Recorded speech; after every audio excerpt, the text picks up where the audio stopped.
Alright, mga kababayan, mga kaibigan, mga katokis, mga kapots, kamusta na po kayong lahat? And once again, welcome po dito sa ating mumunting channel, Simply Tokis Vlog. Tayo po ay magbibigay lang ng maiksing komento, opinion at reaksyon sa mga mainit na usaping pangpolitika sa ating bansa. Pagpasensya nyo na, nandito tayo sa gas station. Dito po sa kanilang parang convenience store, no.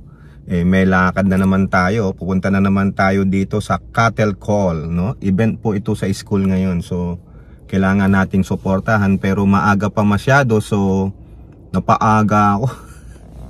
Diyan lang naman yung pupunta ako, sa likuran nitong gas station. So anyway, so simulan natin, no.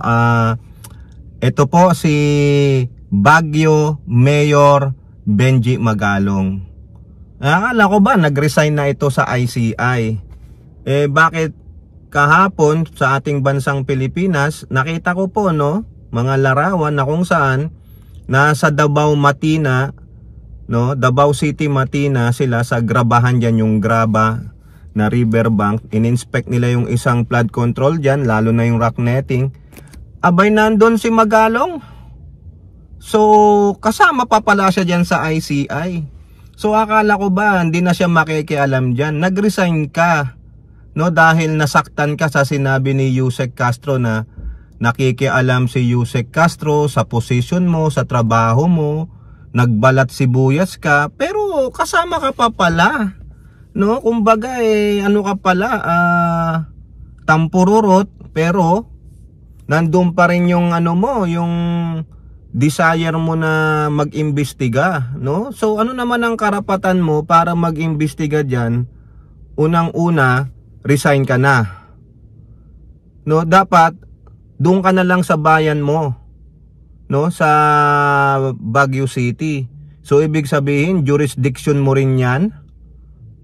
Yung mag-imbestiga ka, conflict of interest pa rin 'yan, mga kababayan, base sa Civil Service Code.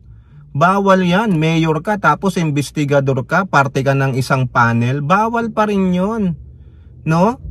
Ito naman kasing si Vince Dizon, itong si Azurin, kung inimbitahan ka ng bagong ICI investigator na si Azurin, bakit wala na bang iba na pwede nyong isama dyan?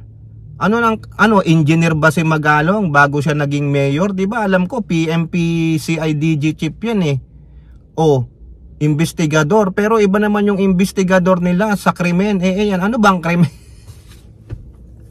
Infrastructure yan Dapat ang sinasama nyo dyan, DPWH Secretary Vince Dizon, ay mga licensed engineer, structural engineers, o anumang klaseng engineer sila, basta lisensyado, yung may expertise dyan. Hindi tulad ni Magalong, na isang PMP chief nang iniimbestigahan ay mga krimen. CIDG nga criminal investigation diba? O si Azurin may mali naman dyan sa pagkakatalaga ni Azurin as bilang ICI investigator. Bakit, mga kababayan? Ano ba trabaho ni Azurin sa PMP? Engineer din ba siya? Mga architect ba sila? Hindi ko malaman bakit pulis Bakit former pulis ang nag-iimbestiga dyan? Bakit? May binaon ba dyan? Hindi ko maintindihan, mga kababayan, bakit itong si Magalong panay pa ang sama dyan. Kung naimbintahan ka lang naman ni Vince Dizon, dapat out of delicadeza nag-resign ka na no? Out of delicadeza, sinabi mo noon tampururot ka no?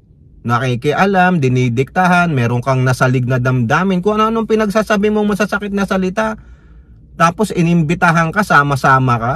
Yung pala, nangangati pala ang tumbong mo na mag-imbestiga diba? Ano ka ngayon?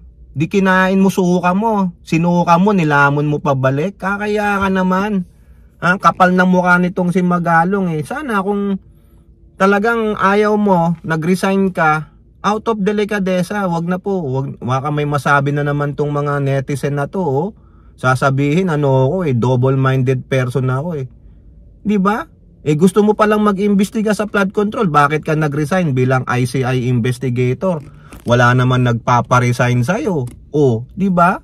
Isa kang kupal No? Biruin mo, iniwan mo yung bayan mong Cebu. Ay, bayan mong Cebu tuloy. Naalala ko kasi yung baha sa ano, mga kababayan, yung baha sa Cebu, nakakalungkot, nakakaawa sila.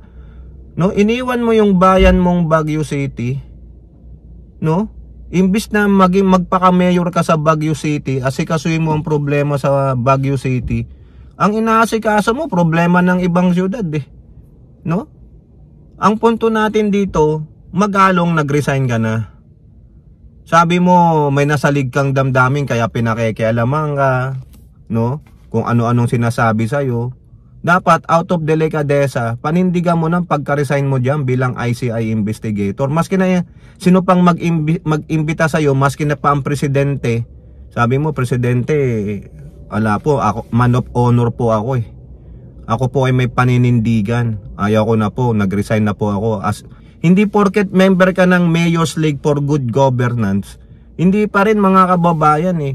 Mayor's League for Good Governance, you have to govern properly doon sa inyong syudad. Hindi yung makikialam ka sa ibang syudad, nag-iimbestiga. Eh ano naman ang masasabi nyo dyan? O ngayon si Azurin, yung bagong ICI investigator, inimbestigahan nila isang flood control dyan sa Grabahan sa Matina. Wala pang 2 years, meron na daw mga cracks, meron ng kung ano-ano. Pero sabi niya, hindi niya daw matukoy na substandard. Ha? Wala pang 2 years eh. May mga cracks na, may mga signs of erosions na. Hindi pa ba substandard yon? Oh. So therefore, dapat talaga, hindi qualified yung mga former police officers na yan na mag-imbestiga unless wala silang lisensya bilang isang mga structural engineer. Dapat ang sinabak mo diyang Pangulo, mga engineers, no? Nakakaya ng pambihira, oh. Nag-iimbestiga, yung pala, puro mga Duterte minions ang kasama nyo. Oh, si Vince Dizon, Duterte. Si Azurin, Duterte din yan eh. Tinalaga yan hindi Duterte, tama, mali. Oh, si Magalong, Duterte. Oh, di ba? Ano mga kredibilidad ng mga yan? Tapos sasabihin mo, hindi substandard, wala pang 2 years yung proyekto. O, may mga signs of erosion na, may ano na, may natitibag-tibag na, hindi pa rin substandard. Ano klase naman yan, mga kababayan? Kaya walang mangyayari. Kung baga, laro-laro na lang to mga kababayan, nakakabwisit talaga. Oh. Oy, Magalong, kung meron kang palabra de honor, may delikadesa ka, tatanggihan mo kung sino man mag-imbita sa'yo, maski na presidente pa yan, mag-imbestiga, samahan mo nga sila doon, o, di ba, mahiya ka naman, kapal na mukha mo, Magalong eh, hindi ka naman engineer eh, nagpapa-epal ka lang dyan eh, batikusin mo yung mga proyekto ng Duterte, putya, kaya nga ikaw nga, Vince Dizon, mag-imbita ka dyan ng mga engineers, yung matitinumong engineers, hindi yang si Magalong, pati yang si Azurin, dapat hindi yan dyan, mali yan mga kababayan. O ngayon, ito pa, ha? Talking about that flood control, o si Polong, galit na galit kay Tinyo mga kababayan, sinasabi niya kay Tinyo, ha? Pumunta ka ng Davao ngayon, wala kang makikitang baha, bakit tag-ulan ba? Bobo. Kaya nagagalit si Yot Man mga kababayan kay ACT Teachers Party List Representative Antonio Tinyo kasi si Tinyo binasa po yung mahigit 100 o 200 na flood control projects ni Yot Man Polong, abuser Duterte sa kanyang distrito. Kinuha ni Tinyo yung mga report tungkol dun sa sumbong sa Pangulo. Nakagather siya ng mahigit sa 200 na flood control. And out of that, sabi niya, 80 na questionable flood control doon sa nakuha nilang mga reports. Bakit daw po? Nagkakahalaga yan ng 4.35 billion pesos sa 80 na yan na proyekto. Questionable. Ano po inatagpuan ni Tinyo? Sabi niya, total overlap. May overlapping. Ha? Tapos double funding. Yung proyekto na proyektohan na nung last year, tapos proproyektohan na naman. Yung overlapping naman, magkakaibang mga kontraktor pero iisang project, pareho lang. Oh, so ibig sabihin merong ghost doon, ha? Tapos mismatch sa GAA. Yung presyo iba, isiningit, insertion. O, tapos wala sa GAA. Ganun po eh. Talagang mga paraan ng pagnanakaw, yung mga kababayan ha. Ginawa nila yung PDAP, dati sinasabi na wala na yan. Pero naghanap si Digong ng paraan paano makakapagnakaw sa kaban ng bayan. Yan nga yan sa DPWH ang ginamit nila, purong mga flood control. O ngayon, nung nalaman ni Yot man yan, ang sabi niya kay Tinyo, puro kadaldal, pumunta ka sa bayan namin ngayon sa Davao City, sa distrito ko, puntahan mo yung riverbanks. Ha? Walang baha dyan, yung mga nakatira dyan hindi na binabaha. Really? Ha?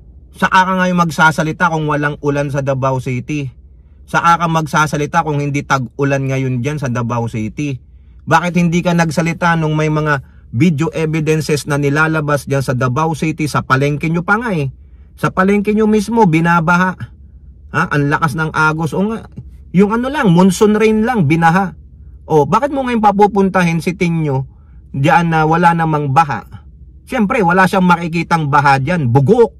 Tanga talaga, no? Napakabobo ng pag-uutak talaga nitong Yot man na ito. Kaya ka lang naman naging ano dyan, mambabatas, gawa ng balwarte nyo ang Davao City. Walang matino talaga sa mga anak ni Duterte kasi hindi matino ang tatay. Pero yung mo, papuntahin mo yung tao doon. Eh hindi naman tag-ulan, tag-araw ang init. O, syempre walang baha. Bobo!